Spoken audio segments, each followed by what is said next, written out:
Peut-on demander à un ange gardien seulement des grâces spirituelles ou peut-on lui demander toutes sortes d'avantages ou d'aides matérielles? Chers amis, bonjour, mon nom est Jean Goyard et vous assistez au programme Sur les pas du Padre Pio.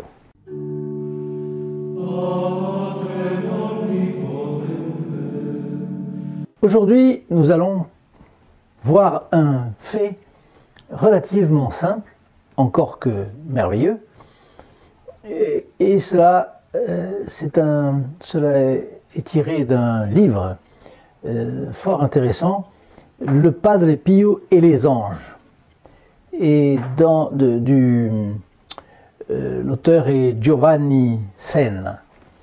C'est un livre qui donne des témoignages, et là nous avons le témoignage de quelqu'un qui est l'enfant de cœur du Padre Pio. Et c'était normal, une grande envie de servir la messe du Padre Pio, d'abord parce que c'est une messe, deuxièmement parce que c'était le Padre Pio. Et ce garçon devait se lever tôt parce que le Padre Pio disait la messe à 5 heures du matin. Donc, il veut se réveiller à 4 heures.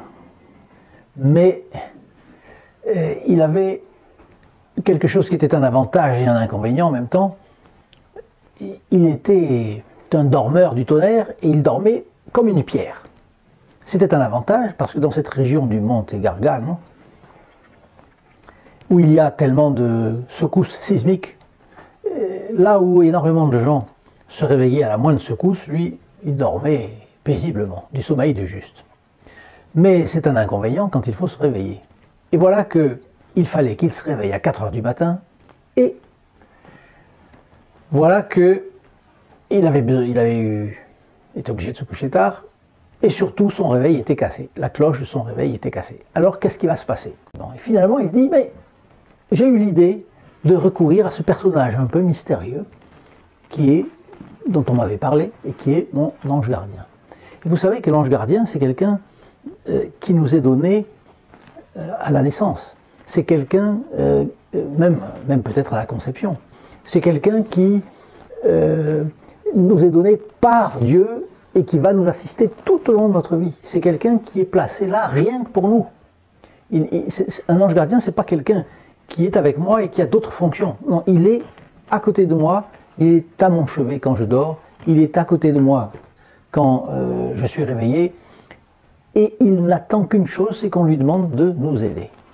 C'est quelqu'un qui est là et qui, si on le voyait, ce serait la personne la plus proche de nous-mêmes qui puisse exister. Et ce serait quelqu'un de plus nous-mêmes que nous-mêmes. Parce qu'il a les qualités, il n'a pas les défauts, mais il a les qualités que nous sommes appelés à avoir.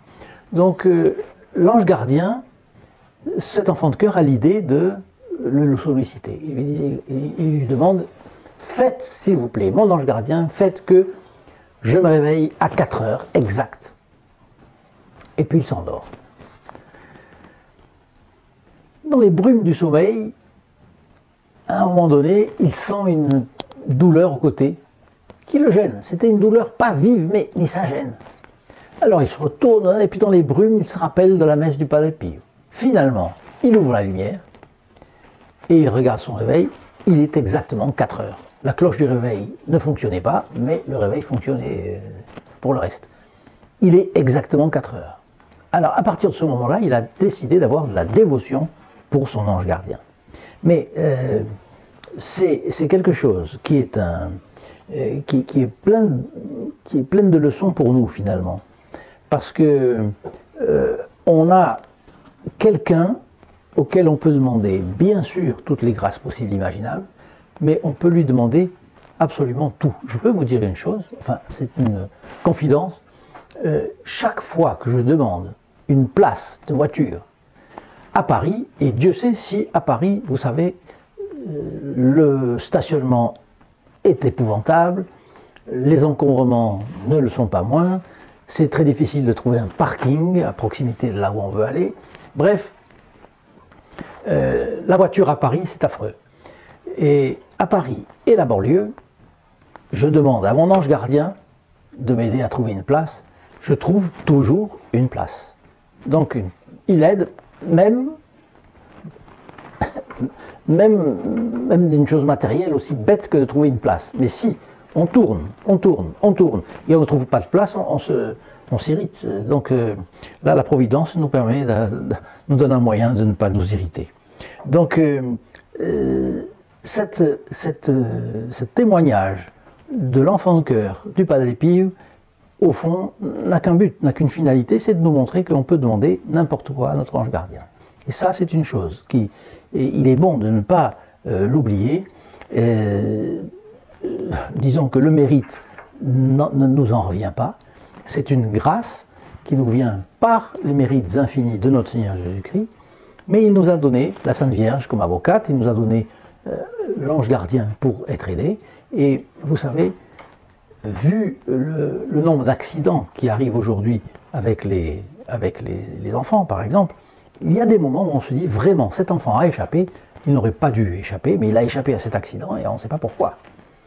Eh bien, certainement, dans ces cas-là, c'est l'ange gardien qui est intervenu. Donc, partagez, faites connaître cet apostolat, je vous en remercierai, et surtout, le Padre Pio vous en remerciera. Bonne semaine et à bientôt. In nome del Padre, del Figliolo e dello Spirito Santo, e così sia. Sia lodato Gesù e Maria, e